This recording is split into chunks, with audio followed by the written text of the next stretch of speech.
Michelle is a musician with albums released as Everyone Except Me and artist behind the post-apocalyptic webcomic Stray Cats. She's kind, a bit shy, and furiously creative. Henrique is a filmmaker with over 24 films and TV shows as producer, director, and occasionally host. He also released a couple of music albums. He's bombastic, larger than life, and tenacious almost to a fault. Together, they've been best friends for a decade. This show is awkward. So lunch is a highlight of my day. Yeah. Or at least it's the only opportunity for a highlight. That might be a better, more sad way to express it. Not dinner, just lunch? Well, lunch is like the hope. The hopeful meal. I don't eat breakfast, so lunch is the hopeful meal. Lunch is the like, man, maybe everything will continue uphill after this. Because dinner, it's like no matter what, I'm just like eating it. And I'm like, okay, whatever. Like I'm not gonna do anything. That's a lie. I'll work until like 3 a.m, but whatever. But today, I had some Hebrew national hot dogs, which and thank you to your ancestors for those. But I had some Hebrew national hot dogs. I have been during this, lockdown, yada yada. I buy a lot of groceries because, I try not to go out as much. And also I'm buying a lot of cheap food because I'm earning much less money. Mm-hmm. And so I was eating hot dogs, and one benefit through the whole pandemic for me has been that I like things people don't like. So like I never go to the store and get disappointed because they're out of sardines. Yeah. Doesn't happen because sardines are very niche. I love them. Similarly, I can find weird, what do you call it? Weird condiments that nobody wants. Mm-hmm. Like for instance, I've been really into this wasabi brown mustard. Okay. It's really good. It's super good. But a couple of weeks ago, I discovered the greatest discovery I have, which is habanero relish. Oh, interesting. And it's literally a relish made of habaneros, not relish with habaneros in it. Wow. I checked the ingredients, and it's just the number one ingredient is habaneros. Wow. And it is... You know how you can tell how hot it's going to be is how small the bottle is. Okay. That tells you a lot, because usually when hot sauce comes in a small bottle, it's because it is very, very concentrated. Mm-hmm. That makes sense. Well, this stuff is super hot. And I slathered one of my hot dogs in this habanero stuff, just hoping to feel again, I guess. just trying to feel again. But I didn't really think it through. I just started getting really overzealous with the relish. Yeah. Just really, really covering this damn hot dog with habanero relish.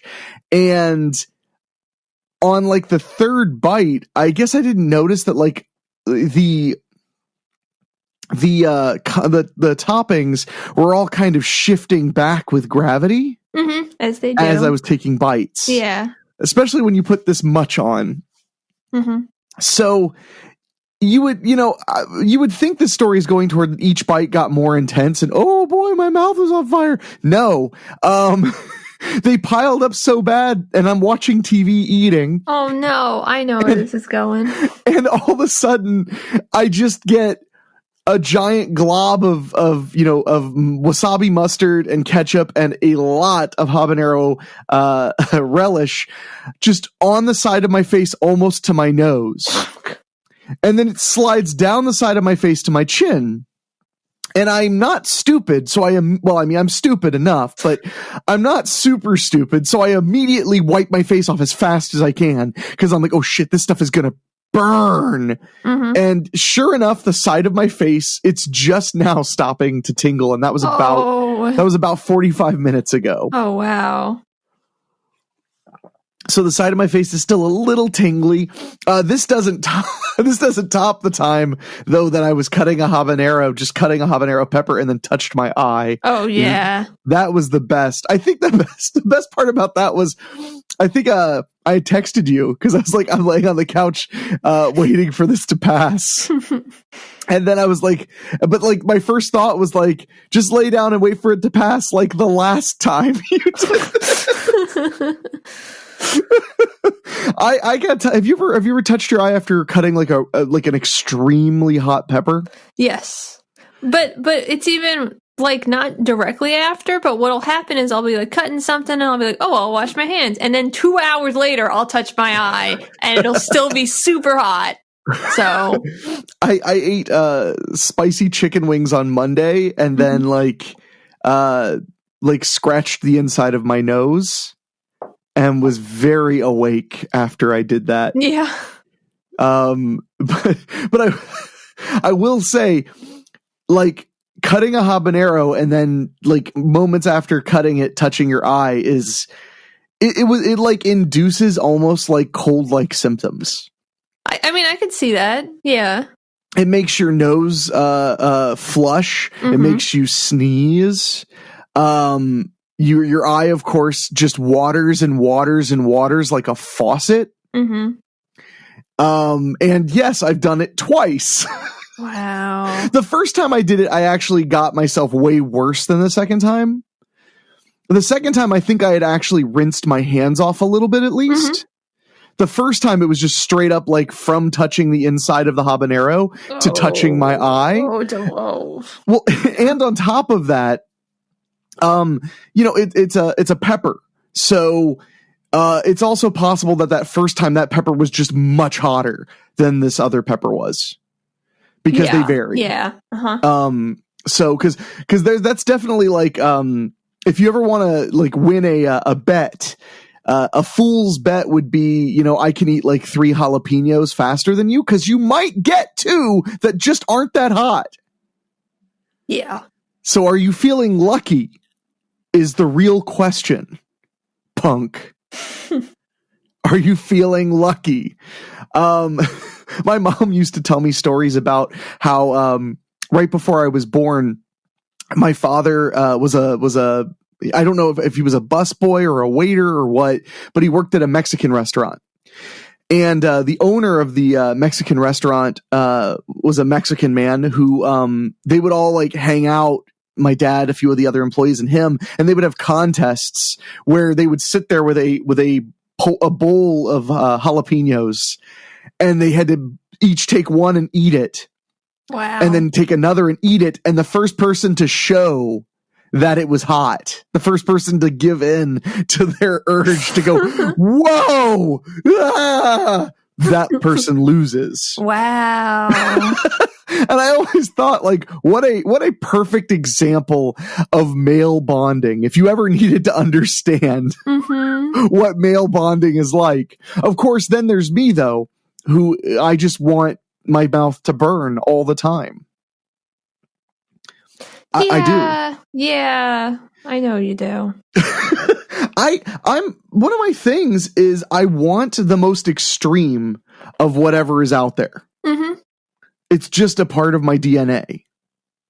So if I can have, like, I remember once I bought a pack of mints. I had to import them from England because the reviewers said that they were substantially stronger than Altoids. Mm-hmm. And I had to know. Yeah. And they were not only stronger than Altoids mint-wise, but they were much larger. They were like the thickness of an Altoid, but like the width of a Necco wafer. Wow. They were huge. Yeah. It was like getting, you would put one on your tongue and it was like getting like a communion in Antarctica. Just like, wow, my face is frozen now. And they'd be like, body of frozen Christ. But I remember seeking those out and loving them. I've also seeked out like the most sour candies in the world. Because warheads are like, that's a gateway drug. That is not the most sour candy in the world. You have your warheads, But then you have your toxic waste. You ever have a toxic waste candy? No, I don't know why I would. They're just a stronger warhead, but still relatively safe for children to consume. Mm-hmm. Relatively. Did you know that there is so much acid to make those candies so sour that they have warnings about how it will eat off the top layer of skin on your tongue if you're not careful? Oh, no. Happened to me when I was 12 years old. Oh, I was God. sitting, oh man, you're going to love this. I was sitting at the computer, right? Sitting at the computer on AOL, rocking a 56K modem, probably in a chat room. I don't remember exactly what I was doing. Probably in a chat room, actually. and just popping them one after the other. And I had gotten one of those big bags of them. And sure enough, I noticed the top of my tongue felt weird. Like it felt numb. Mm-hmm. And weird. Yeah. So I look in the mirror and the top of my tongue has like turned white. Not all of it, but like a section of it has turned like white. Mm-hmm. So I touch it and it breaks off. Like oh my God. The skin kind of like dead skin on a finger or something. You know what I mean? It like breaks. Wow. And it doesn't really hurt much at all. It just kind of was like,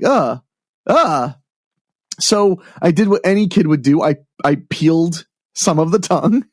And then when it started to hurt, I stopped. But then I did the most brilliant possible thing you could do, which is I sat down at the computer and was like, well, maybe I can eat one more warhead. No. It hurts so bad. Yeah, your tongue is all raw. Why would you do that? I think it was worse than raw. I think my tongue was just damaged. Hey, it's just one layer of your tongue. Come on. Well, that hurt really bad. And then sure enough, I read the bag and it totally had a warning. Mm-hmm. That eating many of them in a row can cause damage to the skin on your tongue. I wonder if that's kind of like pineapple. Because pineapple, if I eat a lot of it, it makes my tongue feel weird. I wonder if pineapple was more or something, if it would like make parts of my tongue fall off. I don't know. That's I don't get that when I eat pineapple. It doesn't make your tongue feel weird? Not at all. Because it sounds like what you were describing kind of sounds like how pineapple makes my tongue feel if I eat a lot of pineapple. So, well, I think you need to eat a bunch of warheads to see if that's similar. Yeah, I'm not going to do that. Not even just because like I don't want my tongue to peel off, because like honestly, like that's not that big of a deal. It's more that like I hate sour, and I just don't. It just sounds like, why? You hate sour? Yes. Okay. Well. Oh yeah, we've talked about, because you don't like green apples. I don't like anything sour. Any sort of sour candy, even if it's a little sour, is too much. Sometimes orange juice is too sour. Like I can't do it at all. Like I don't know what's up. And it's not like this like runs in my family. Like everybody else is like, what's your problem? So it's the same thing with like spicy things. Like I'm pretty tolerant to spicy food, but like the rest of my family is like, let's go hard and make this as hot as possible. And I'm like, I don't want to do that. But sour is worse because like I can't tolerate it like at all. Wow. So no Sour Patch Kids, obviously. Oh my God, I've eaten Sour Patch Kids. It's not terrible, but like I don't want to do it again. So I get you. Yeah, I mean I think they're delicious. But Sour Patch Kids are on that low end of sour. Yeah. I watch a show on YouTube where they have a professional pastry chef try to recreate popular food items. Mm-hmm. Like Twinkies and Hot Pockets and all kinds of stuff like that. And when she did warheads, she couldn't even suck on a warhead for like 14 seconds. She had to spit it out. And she was like, how is this enjoyable? This is so sour. Like I'm not tasting anything. I'm just like, my mouth is just contorting. And I'm sitting there going like I'm sitting there like, what part don't you get? Like, if anything, it should be very simple, ma'am. But the cool thing was she ended up having one of her coworkers at the kitchen bring her son in, who is a sour food nut. Mm-hmm. And I think he was like 13 or 14. And she was like, so you like warheads? And he was like, yeah. And she gave him one and he just popped it in his mouth. He's like, these are awesome. And when she made the warhead, he ate one. Cause the trick is that they make them gourmet. So Okay. like she made warheads with like real fruit flavors, you know, stuff like that. And they try to avoid like going entirely extracts or entirely chemical based flavoring in order to make it gourmet. Okay. But every now and then she'd do one like she did Twizzlers and tried to make them better. And I was like, what is good about it is that it's bad. Like, you can only change so much of it before it's not that anymore. Yeah, yeah. But then there were other items that aren't that way. Like, you could make an incredible gourmet Hot Pocket. I mean, you just use better bread, better cooking situation, better ingredients in the middle. But then it's like, you're trying to make a better Good and Plenty. No, you can't. It's just, it is bad and great. And that is the end of it. Yeah. But no, she did Sour Patch Kids as well, and the kid came back to help her with those because she thought they were a little too sour, and he was like, she gave him an extra bag of just the sour crap, and he was like eating it out of the bag, and I was like, that is me, that is me. Okay, so gross. I want the extreme. I'm the guy. I want the yellow Listerine. Ew. I don't want joyful, fun scope. I want battery acid that kills 99.9% of germs that cause gingivitis. That's what I want. I want to know it's working through suffering. So, although, have you ever brushed with cinnamon toothpaste? Yeah. It's awesome. I like cinnamon toothpaste. Yeah. Yeah. I don't buy it very often. And I think one of the reasons is because I feel like it's too good. Like, I'm brushing with cinnamon toothpaste. I'm like, there's no way that I'm supposed to be brushing with this because this is awesome. And I feel like a little kid. Aww. And I'm like, okay, well, next time I'll buy a real one. That, and I'm old. So like, I'm like, they don't have any cinnamon Sensodyne. So old.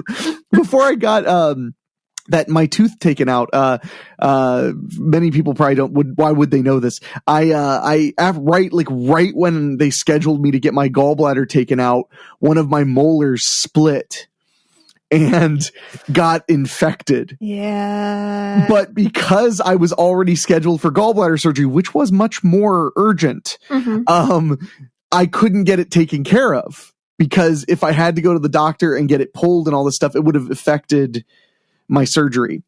I had to wait until my surgeon cleared me to go to the dentist, which was only like less than a week later.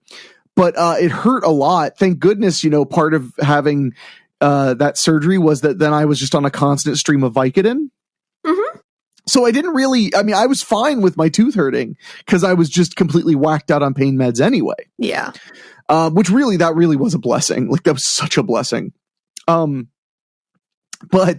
where was I going with this? I don't know. when I had my tooth taken out, yeah, that's right. Before I had it taken out, because the fracture had started months and months earlier. But we weren't certain what was going to happen with it, so we were kind of waiting, which was probably not so wise. Yeah. I love my dentist, but my hygienist, the woman who was like overseeing all of that, she left shortly after. And I think she wasn't really doing that good of a job in hindsight. Because I remember her saying, like, looking at an x-ray of that tooth and be like, and then like not doing anything else. And then like 4 months later, I'm in horrible pain and like, you got to pull it out. Like, so, but one of the side effects, obviously, of that was that the tooth was also incredibly sensitive. Yeah. So I was brushing with Sensodyne like all the time because otherwise I couldn't drink anything cold. Yeah, that's where I was going with it. And that got me started on using Sensodyne, which I don't use all the time. I'm super vain, so I bleach my teeth. And which I highly recommend if anybody doesn't like the color of their teeth. Like, white strips are super cheap and they totally work. They didn't work for me, but okay. They didn't work for you? They didn't really do anything except, like, after I used them, I got really interesting stains on my teeth. So I don't know if that's the cause, but I never had staining before I used them. Did you use them for the entire 20 days? You know me. I do things all the way through. That's fair. No, that's a fair point. Yeah, you'd have to talk to your dentist about that. Yeah, I actually don't really want my teeth to be a different color. They could just be whatever color they I want. think that's okay too. Yeah. I there's been a lot of obsession about teeth in my life due to the just about 6 years that I was in braces. Mm-hmm. So like the moment the braces came off, I've always kind of been like, I got to keep these things working. Mm-hmm. In fact, I still wear my retainers at night. Good for you. I don't, but I wore my retainer for way longer than most people do. So sorry, go ahead. No, it sounded like you had something to say. I was just gonna say when I got my tooth taken out, I got an implant, Mm-hmm. and one of my first questions was, will my implant, like, can we alter my, or like, will I still be able to wear my retainers to keep my teeth straight? Mm-hmm. Or will I need to get new retainers? And they're like, oh no, we should be able to just kind of like, buzz the, or sand the part and make Mm-hmm. it fit the new tooth. And I was like, okay, cool. And then my dentist was like, you still wear your retainers? And I was like, yeah. And he was like, what, do you grind your teeth at night? And I'm like, no, these are the retainers they gave me when I got out of braces. He was like, you've been wearing your retainers for 15 years? And I was like, well, like 4 or 5 nights a week. And he was just like, wow. That's really impressive. I figure I would have worn my retainers for longer, but it doesn't help with my nausea. Ooh, yeah. And I have a really big fear of swallowing my retainer. And for years after I stopped wearing it, I was still having dreams that I swallowed it. So like I needed that to not be in my life anymore. Well, it maybe, I mean, how crooked were your teeth? We haven't talked about this here, but we talked about this before. They were bad. I needed a palatal expander. Like, wait, we both had palate expanders? yeah. I can't believe I forgot this. Yeah, it was a big deal. My teeth were really weird. So I did wear my retainer way longer than, seriously, like anyone else I knew that wore a retainer. It was years and years, but I did eventually just give up. Wow, palate expanders are awful. Yeah, and then they like turn the thing. I don't want turn the key. Yeah, turn the key. And I probably most kids are like this, but I was one of those people who was like, I don't know, my teeth are fine, leave it alone. And everyone else, and my dentist is like, orthodontist is like, no, we gotta make it better. It's like, no, I don't want it to be better. It's fine. Oh God, I remember begging my mom to skip a night of turning the key. Aww. Like begging her. I also remember nothing but French fries getting stuck in the top part of the palate expander. Like I remember going like this. Yeah, the sound that you have to make to get it out. Oh my God. Fucking palate expanders. Yeah, that was fun. Also, I don't think we had to turn the key. I think I went to the orthodontist. It's like, like every several months and they would just turn it. Oh, no, my mom had to, it was like a couple of times a week, and then it was like 4 times a week, then it was every other day. Oh my God. Yeah. Yeah, it was rough. I mean, and I had a lip bumper. Did you ever have a lip bumper? No. You didn't have headgear, right? No, I didn't have headgear. Because I was told that basically I lucked out. If I had been 4 years younger, I would have ended up with headgear. But that had just went out of style. Like that had just stopped being a regular part of an orthodontist's prescription for the problems I had. Then you're really lucky, yeah. I know, because although at some points I'm like, man, I wish I'd had headgear, because that would have been so cool. Because we were watching TV shows and movies where people had headgear. Mm-hmm. But yeah, I had a lip bumper, which is a piece of orthodontia that you slide onto, bolts, I guess, on your back molars on the bottom part of your jaw, and it keeps your lip from touching your teeth to help keep your teeth from continuing to bend backward. Oh my God. My teeth were really, really, really bad, Michelle. They were like going in? Yes. Oh, wow. No, they really were. Wow. In particular, 2 or 3 of my bottom teeth were actually growing inward completely. Why would they want to do that, though? They need to eat, and it's just, that's not how you eat. Because my lower jaw was traumatized. When I was a baby, I had my first tooth on my bottom jaw, and I got knocked over in my high chair, and that tooth got knocked out of my mouth. Oh, no. And it malformed the growth of all of the teeth on my lower jaw, baby and adult. They all grew in weird. And well, they were worse the closer they were to where the trauma happened. Mm-hmm. So like where the trauma happened, which was like my front right, grew like straight back. And then the others kind of grew sideways a little bit and, were messed up, but not horrifically so. Yeah. But it was really bad. We had to, my orthodontist had to have a game plan for how to fix all of my issues. Oh my God. Well, my mouth was published. He in his, I think it was his third or fourth edition of an orthodontia book he published. Wow. They used pictures of my mouth as an example of like, here's what 5 years of extreme and well done orthodontia can fix. Wow. Yeah.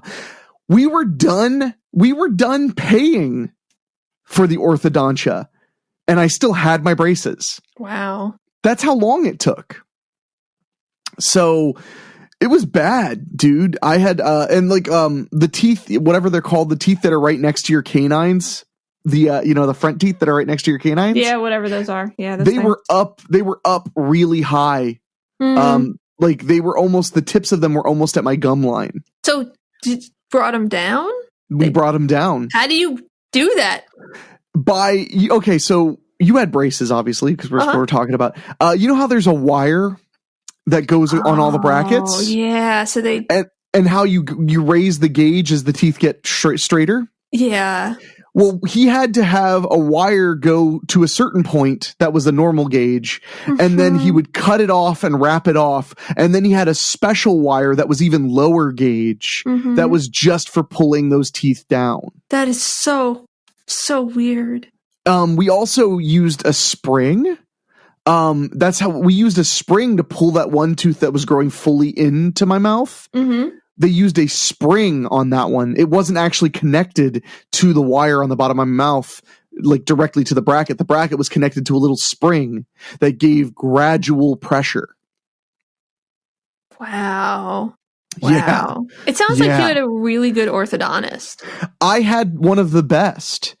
His name was Dr. Eichelberger. And he was one of the best. I had a great dentist too. And my dentist was like, no joke. When my adult teeth started coming in, my dentist was like, we're going to send him to Eichelberger. Oh, because Eichelberger, I mean, he was a published expert orthodontist. Like he was somebody you really needed. And in some ways, I remember my mom telling me later, he was kind of like a best kept secret. okay. Like he was a world published orthodontist who spoke at lectures and stuff like that, but he just had a cute little practice in Dayton, Ohio. Oh. Right off of Smithville Road, right outside of downtown.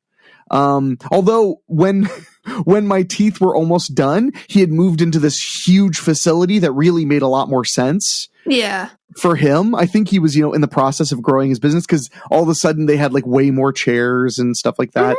But I remember like the technicians crying when I got my braces taken off, and this was the last time I was ever going to see them because it had been like and it was 5.5 years in braces, but the lip bumper, the palate spreader, that stuff started when I was like 10. Oh my God. So I saw them, at least 8 years. Wow. Yeah. And toward the end, when they were getting the final things to happen, they were being very aggressive, and I was in the orthodontist office every week for like maybe 3 months. Wow. Getting an adjustment and a change and an adjustment and a change. And it was pretty awful. Yeah. I mean, they really worked hard to try to make it not the worst experience of my entire life. But I remember just being so confused by the feeling of my teeth and the way they looked, because it looked nothing like I remembered my teeth looking. Yeah. Yeah. My mouth looked like a monster's mouth. It was disgusting. I'm sorry. Like, I wish I had a good picture to show you. But I'm also glad I don't have a good picture to show you, because my mouth was it just looked like a train wreck. once the adult teeth started coming in. I'm sorry. I believe your mouth was fine. I mean, not fine enough not to get braces, but I also had 100% overbite. Huh. My front teeth went all the way to the bottom of my gums on my lower teeth. Wow. I still have a little bit of an overbite, but that was like insane. Yeah. So don't defend those damn teeth. But I like you anyway. It's okay. Thank you. Well, it's so the thing is with braces, I am afraid that my teeth like want to go back because they moved so much. And if I don't wear my retainer for like a week, it's tight in there. Mm-hmm. Yeah, they're gonna shift a little if you don't wear. Yeah. And actually, I'm thinking next time I see my dentist, which is in June, I'm going to ask him what it would cost to get new retainers. Because my old ones are getting pretty worn out and I have to keep bleaching them and stuff because they're so old and they're, full of bacteria from my mouth. Yeah. I bet you that new retainers would probably be better. Sure. They'd probably do a better job. So I need to see what it would cost to get some new top and bottom retainers. Because now they'll just give me Invisalign. Which I'm sure is much more comfortable than these weird plastic retainer thingies. Yeah, but that would actually be a lot more comfortable. Huh. With how much my teeth move, that's why I was like, I can't imagine being afraid of swallowing my retainers because they never came out. Like in the morning, I wake up and I'm like suctioning my tongue as hard as I can to the top of the retainer, and it won't come loose, and I have to put my hands in there. So that's why I can't identify with your fear. Yeah, because mine would just kind of come out. So well, congratulations on your normal ass mouth. So how long did you have braces for? Like a year or two? It was a while. I actually don't remember how long I had braces for. It was longer than like my sister. But I don't know how long. Well, you would remember if it was 5 years, I promise. Yeah, it wasn't 5 years. Well, the average person had braces for maybe 24 months. So you probably had it roughly that long, maybe longer, maybe shorter than 24 months. I know that that's on average. It's funny now, my dentist, like when I was a kid, if you needed dental surgery, you went to one place. If you needed braces, you went to the orthodontist. If you and the dentist really handled like braces, crowns, caps, but only if they were not highly complicated ones. Cleanings, x-rays, fillings, all that stuff. That was what the dentist did. Now my dentist is like, I do implants and crowns and braces and tooth removal and blah blah. And I'm like, how can you do everything now? It used to be you couldn't do everything. But I mean, like, I hear now when I hear people want to straighten their teeth, it's like, oh, I just signed up for a thing online that sends me a new Invisalign every month. I'm like, are you kidding me? Yeah. Where's the suffering? I don't think I would have been able to have that as a kid anyway. Probably not. They probably would have been like, now send a picture of your teeth. And then they'd be like, it didn't load right. Can you send it again? And I'd send it again. Like, it's all distorted. The teeth are all wrong. Can you ask somebody else to take a picture with their phone? And at that point, I would just be crying. My mouth is hideous. Or they'd be like, stop trying to play a joke on us. Yeah, this isn't funny, Ron. I knew it was you, Ron. It's like, who's Ron? I just want to smile with confidence. And my mother was a big believer. She grew up with crooked teeth, not as crooked as mine by any stretch, but crooked teeth. And she was very insecure about them. And she got braces when she was 40. Wow. Yeah, I remember my mom having braces and complaining about the rubber bands and all that stuff. But yeah, I remember my mom having braces, and my mother was adamant that I should get my teeth straightened as soon as I could so that I could always be smiling with confidence. Because she hated that she didn't smile with confidence for so long. So she was very adamant. My sister had braces. I had braces. It's terrible too. If you look at my mom, well, before braces, my mom's lower teeth and my dad's lower teeth, they were both like very similar train wrecks, like just kind of messy bottom teeth. Yeah.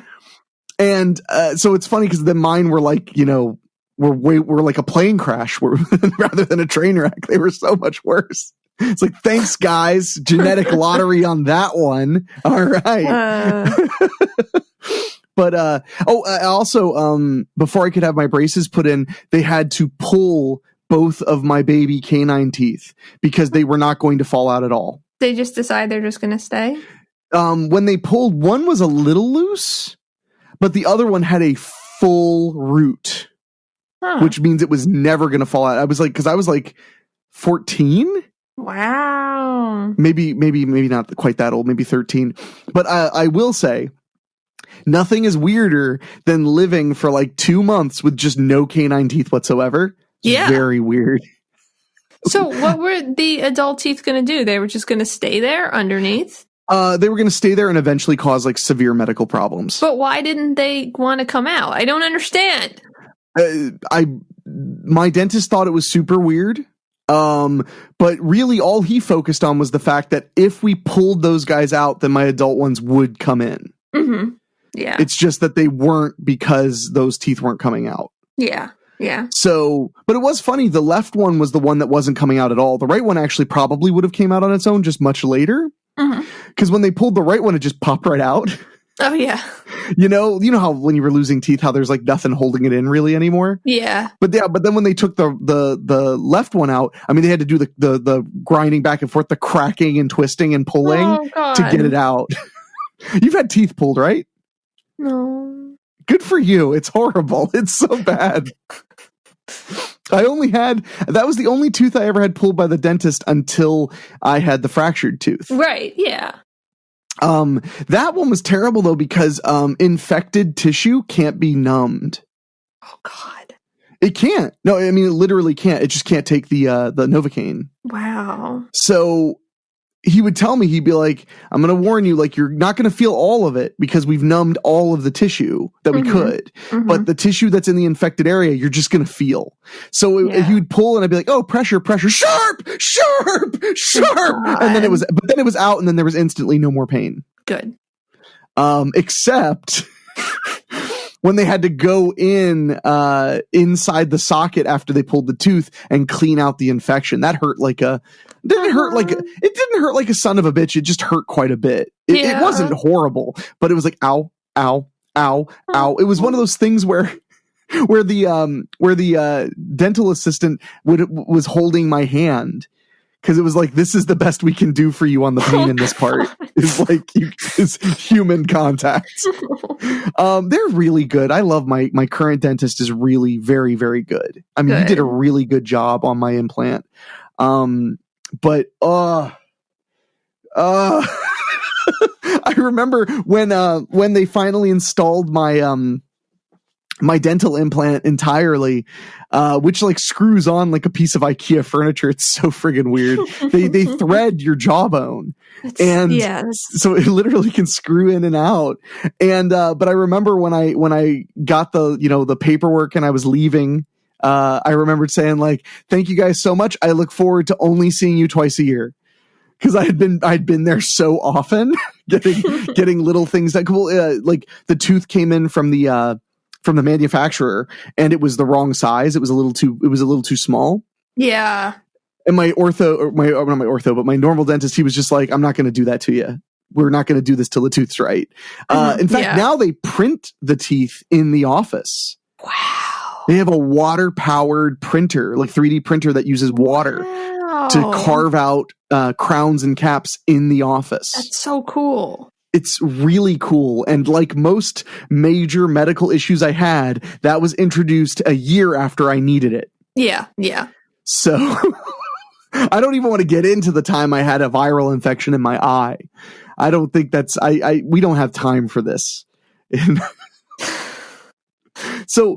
So anyway, I didn't mean to go that far. To be honest, I'm just so happy to be talking to my friend Michelle. Oh, I realized about halfway through, I was like, I'm not having any trouble talking right now. I felt really depressed and upset today, and now we're talking, and I feel quite a bit better. Oh, good. But so we've spent an immense amount of time talking about my tumultuous relationship with orthodontia. But how did yours go? Like not just like, I guess like it goes when you're a scared kid who doesn't think things will ever be the same ever, And Well, like, were you afraid, like, that your mouth would just not feel right ever again, or? yes, or that I'd never get used to my braces, just Michelle stuff. In fact, I was such a little basket case person that my dad, like, thought he needed to, like, go talk to my orthodontist because I was in so much discomfort. And it's like, no, it's not his fault. He's not trying to hurt me. But, we're like the opposites. My mother was always like, "You're just taking it personally." Yeah, well, it like depended on the situation. I guess I was that upset because also like because there was that time you broke your arm and they were like, "Yeah, just relax," and you were like, "Yeah, my arm really hurts." Like, no, it doesn't. Yeah. No, but my dad was like pretty upset and was like, so. I don't know. Well, it's hard though. I mean, because it does hurt. My mother was much more kind, I think, in particular because she was only a few years out of her own braces. Yeah. So that definitely helped. But I do remember my mother had tears in her eyes because after all of my adult teeth came in and they started working on them, I remember my orthodontist telling my mother that I had very nice teeth. I mean, they were crooked as all get out, but they were like, their shape was good. The form was good. They were all healthy. And I remember my mom crying. Because she was so happy that like he was like, it may take us a long time, but once we get these in order, they're going to look great. And he was right. I'm very proud of I think I have a great smile. Yeah, you do.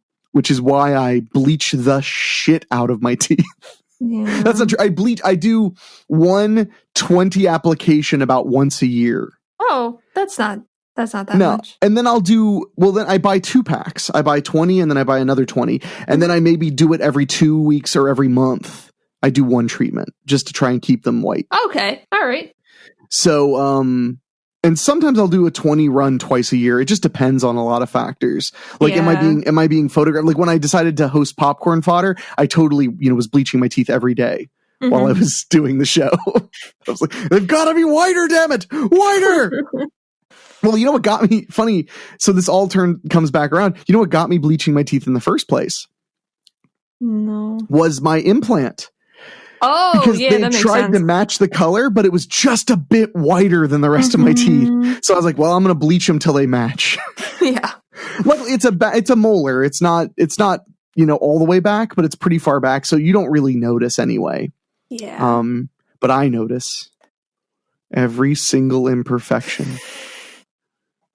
That's what I do in the morning. When I have to go out, I look in the mirror and I just go, are my imperfections acceptable today?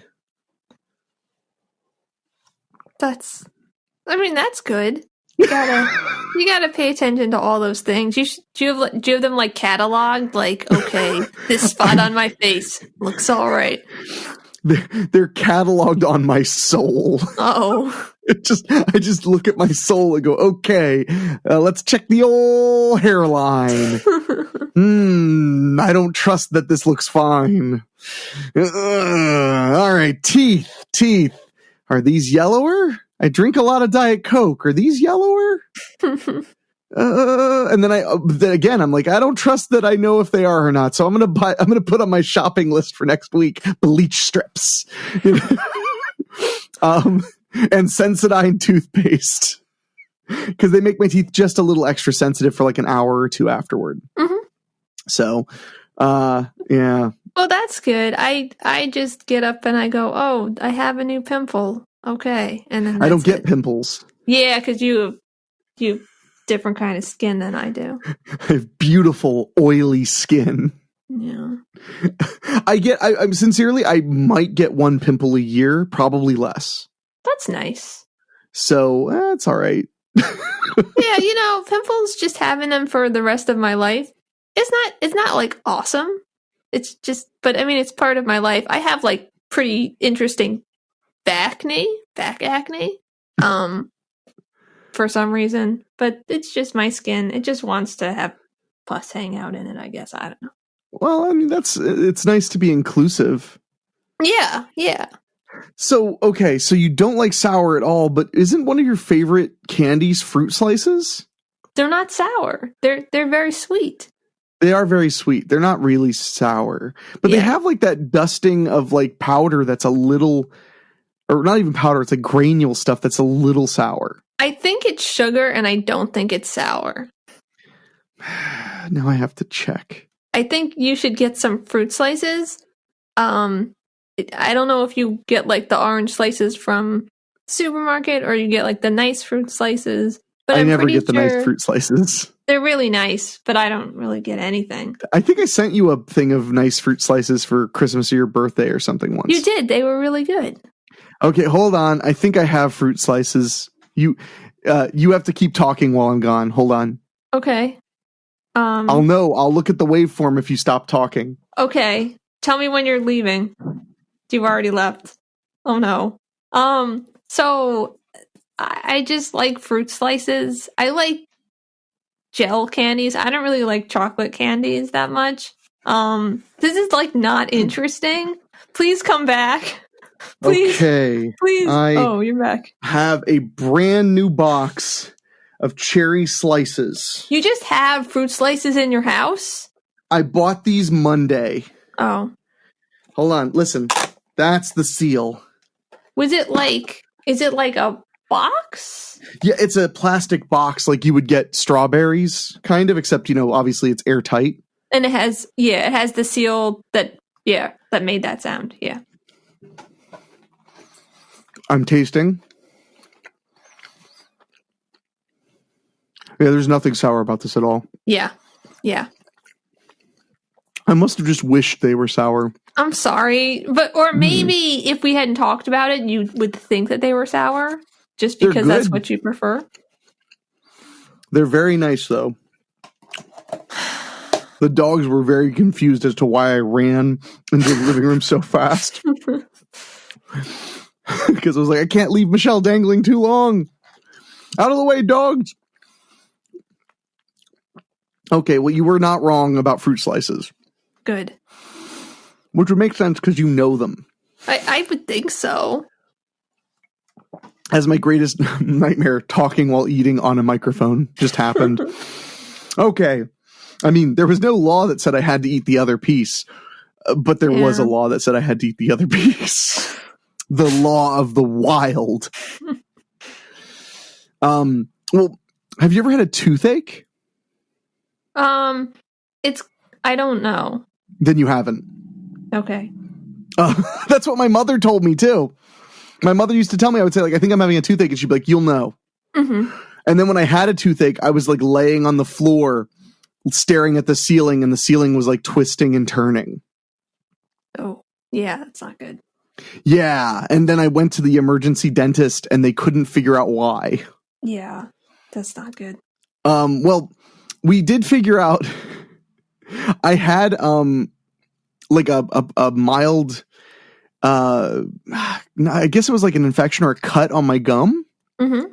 Oh. And I did something really stupid trying to clean it. I don't know. What did you do? I put peroxide on it. Ow! Which is allowed. It isn't like some people will swish with diluted peroxide to whiten their teeth and stuff. But because of the pain and stuff, it set off a pain in the nerve. Mm-hmm. Mm-hmm. This is the theory my dentist came up with later when we talked about it after I was out of the pain. Yeah. It set off the nerve and then made all of the teeth on that side of my mouth super hypersensitive. Oh. Which is something that peroxide does, is it makes your teeth sensitive. So, but it was literally, it hurt so bad, it was like the room was almost spinning. I was in so much pain. Wow, that's terrible. And I called my mother and I told her what was going on. She was like, "Oh my God, you have a toothache." And she was like, "I'm dropping everything and I'm gonna pick you up and take you to the dentist." Aww. So I called the dentist and was like, "I have a toothache and I can't think." And I was like crying. And they were like, "We could probably get you in an hour and a half." And then they called me back 20 minutes later. I'm like, "Come in right now." So, and then they were like, "Okay, just breathe. Here's a prescription for Vicodin. Just breathe. Oh God, that was horrible. That was about 2 years before I lost the tooth. And, Ah. Why? Why am I remembering these things? Why do you make me relive these things, Michelle? Why do you do this to me? I don't know. I guess I just thought it was fun. I'm sorry. Your cruelty knows no bounds. Thanks for listening. You can email us at thisshowIsAwkward@gmail.com or go to awkwardshow.com or whatever. See you next time.